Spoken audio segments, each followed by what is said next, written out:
Bloomingdale, a small town nestled in a valley and established in 1728, was home to approximately 20,500 residents and 15,000 birds during their 3-month migration span. The town had 54 streets, 8 schools, 15 coffee shops, and many more statistics that might seem mundane to most.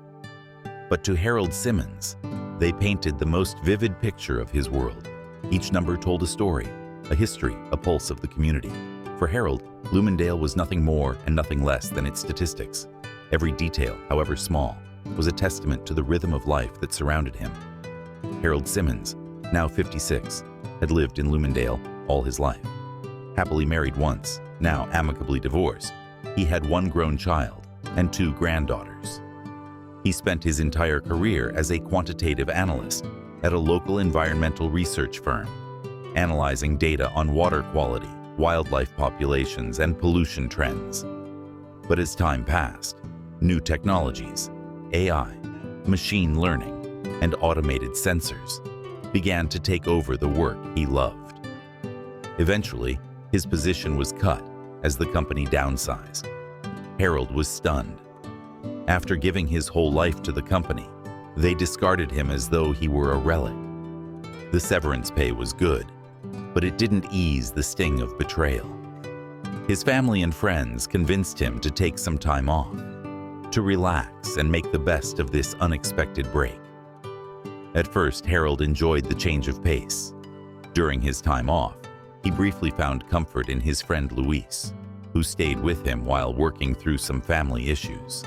But once Luis returned home, Harold was left to face the emptiness of his house alone. He joined the local chess club and spent more time with his youngest granddaughter, 6-year-old Tina, a prodigy with a mind far beyond her years. While most children her age were learning to read, Tina devoured books on mathematics and history, astounding everyone with her insight and depth of understanding. She adored accompanying Harold on his walks, soaking up every bit of knowledge he shared. Unlike his teenage granddaughter, who found Harold's number-filled stories tedious, little Tina embraced them fully, often surprising Harold with her brilliant questions and observations. To Harold, she wasn't just bright. She was a genius, a child with a mind ready to conquer the world. For a while, life was peaceful, but soon enough, his savings began to dwindle, and Harold knew he had to find another job. The search was grueling. His field had changed, with younger, tech-savvy professionals dominating the job market. Still, Harold was willing to take a lower-paying position just to stay connected to the work he loved. After all, he still had his lucky dollar coin, the one he found on the street at the start of his career. "As long as I have this dollar," he used to say, "I'm not poor." But as the local job market dried up, Harold stumbled upon an opportunity in another state, a lower-paying position, but still within his field.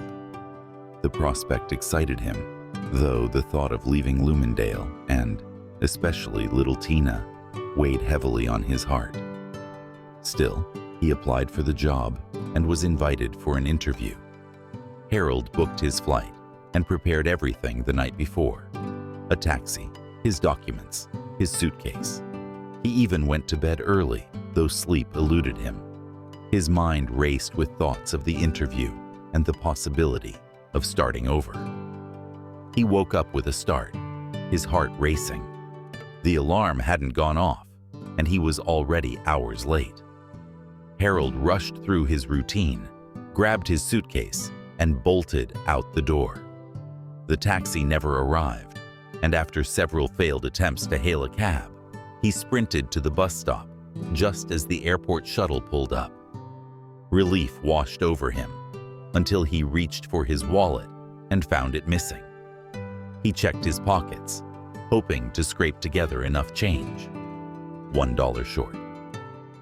With trembling hands, Harold reached for his lucky dollar, the one he'd worn around his neck for decades.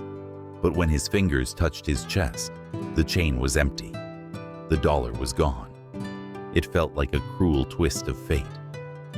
Harold stepped away from the bus and watched it drive off, the weight of failure sinking in. Curse it, it must be the demon's deal. 36 years I kept that dollar, and now, when I need it most, it's gone, he muttered under his breath. Defeated, Harold returned home, poured himself a drink, and sank into despair. For a week, he ignored his phone, shut out the world, and let the weight of his failure consume him. But by the end of that week, the silence became unbearable. He found himself longing for something, anything, to pull him out of the darkness. When his daughter came to check on him, her words broke through the fog. "Dad, whatever you're going through, it can be sorted out. Tina's been asking about you all week. She misses her granddad." Her visit stirred something in Harold.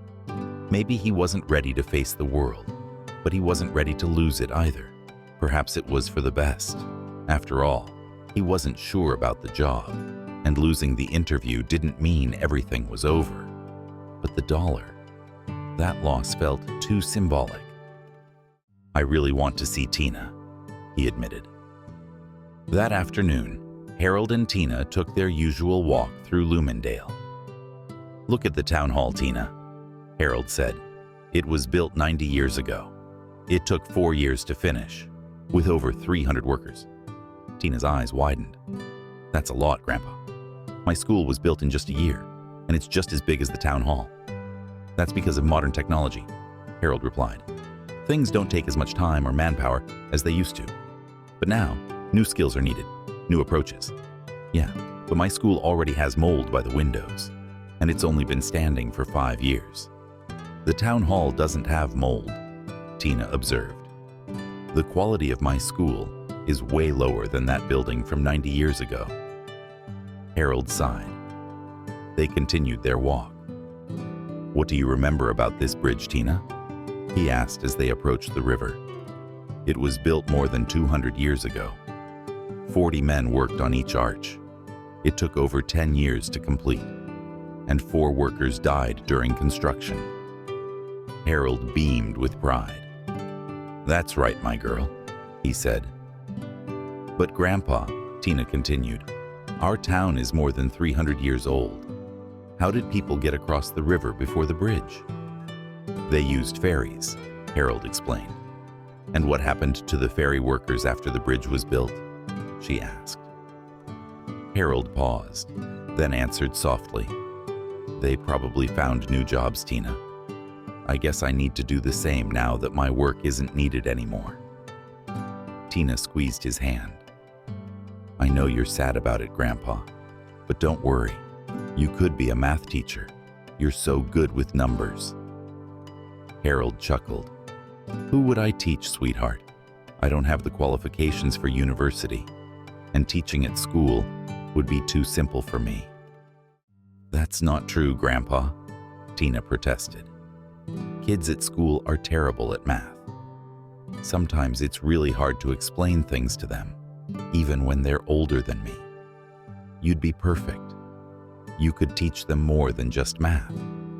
You could teach them the real value of numbers, what they mean, the stories they tell, just like you taught me." Harold smiled warmly. "Maybe you're right, Tina." "And for money, don't worry, Grandpa," Tina continued. "I found something the other day. It's not much, but maybe it'll help." She handed him a coin. Harold stared in disbelief. It was his lucky dollar, the same one he'd lost, with its familiar scratch and small hole for the chain. Tears welled in his eyes as he looked at Tina, his heart full of life again. She was truly special, his little genius. Only she could return his hope, and today she had done just that.